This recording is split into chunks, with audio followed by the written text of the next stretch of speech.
പുതിയൊരു വീഡിയോയിലേക്ക് അവർക്കും ഹൃദ്യമായ സ്വാഗതം. +1 ഇംപ്രൂവ്മെൻറ്റ് ഇക്കണോമിക്സ് പരീക്ഷയ്ക്ക് ഉറപ്പായിട്ടും പഠിച്ചു പോകേണ്ട 100% ചോദിക്കുമെന്ന് ഉറപ്പുള്ള ഒരു ടോപ്പിക്കാണ് ഇന്നത്തെ ഈ വീഡിയോയിൽ കാണാൻ പോകുന്നത്.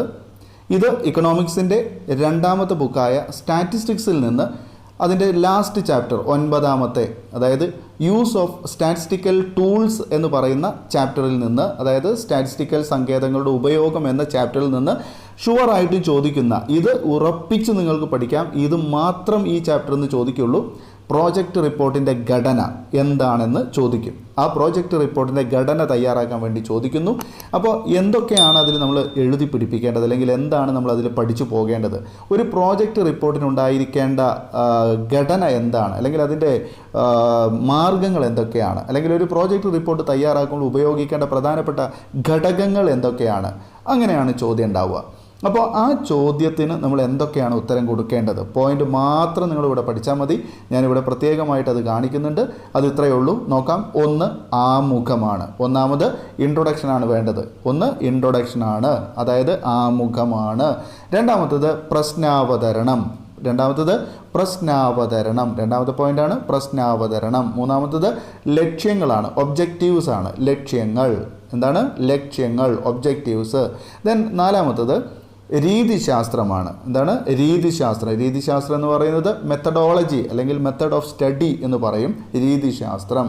അതുപോലെ തന്നെ വിവര വിശകലനം എന്നുള്ളതാണ് മറ്റൊരു പോയിന്റ്. വിവര വിശകലനം എന്ന് പറഞ്ഞാൽ എന്താണ് നമ്മളിതിൽ അനലൈസ് ചെയ്യാൻ പോകുന്നത്, ഈ ഒരു റിപ്പോർട്ട്, പ്രോജക്റ്റ് റിപ്പോർട്ട് തയ്യാറാക്കുമ്പോൾ നമ്മൾ എന്തിനെക്കുറിച്ചാണ് വിവരിക്കാൻ പോകുന്നത്, അതാണ് വിവര വിശകലനം. ഓക്കെ, അനാലിസിസ് എന്ന് പറയും. അതുപോലെ തന്നെ മറ്റൊന്ന് പഠന പരിമിതികളാണ്. പഠന പരിമിതികൾ എന്ന് പറഞ്ഞാൽ അവിടെ ലിമിറ്റേഷൻസ് ഓഫ് ദ സ്റ്റഡിയാണ്. ലിമിറ്റേഷൻസ് ഓഫ് ദ സ്റ്റഡി, പഠന പരിമിതികൾ. ദെൻ അതുപോലെ തന്നെ ലാസ്റ്റ് വൺ നിഗമനങ്ങളാണ്. നിഗമനങ്ങൾ. ഓക്കെ, നിഗമനങ്ങൾ.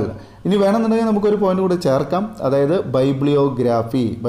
ബൈബ്ലിയോഗ്രാഫി എന്ന് പറയുമ്പോൾ നമ്മൾ എന്തിൽ നിന്നാണ് നമ്മൾ ഈ ഒരു പ്രോജക്റ്റ് തയ്യാറാക്കാൻ വേണ്ടിയുള്ള ഡാറ്റകൾ കളക്ട് ചെയ്തത്, അതിനാണ് നമ്മൾ ബൈബ്ലിയോഗ്രാഫി എന്ന് പറയുന്നത്. നിർബന്ധമില്ല. അപ്പോൾ ഇത്രയും 7 കാര്യങ്ങൾ നിങ്ങൾ കൃത്യമായിട്ട് പഠിച്ചു വെക്കുക. ഒരു പ്രോജക്റ്റ് റിപ്പോർട്ടിൻ്റെ ഘടന എന്താണെന്ന് ചോദിച്ചാൽ ഈ പറയുന്ന കാര്യങ്ങൾ മാത്രം ഉൾപ്പെടുത്തിയാൽ മതി. ഒരിക്കൽ കൂടി പറയുന്നു, എന്തൊക്കെയാണ് ആ കാര്യങ്ങൾ ഒന്ന് നോക്കൂ. ആമുഖം വേണം. 2 പ്രശ്നാവതരണം വേണം. 3 ലക്ഷ്യങ്ങൾ വേണം. 4 രീതിശാസ്ത്രം വേണം. 5 വിവര വിശകലനം വേണം.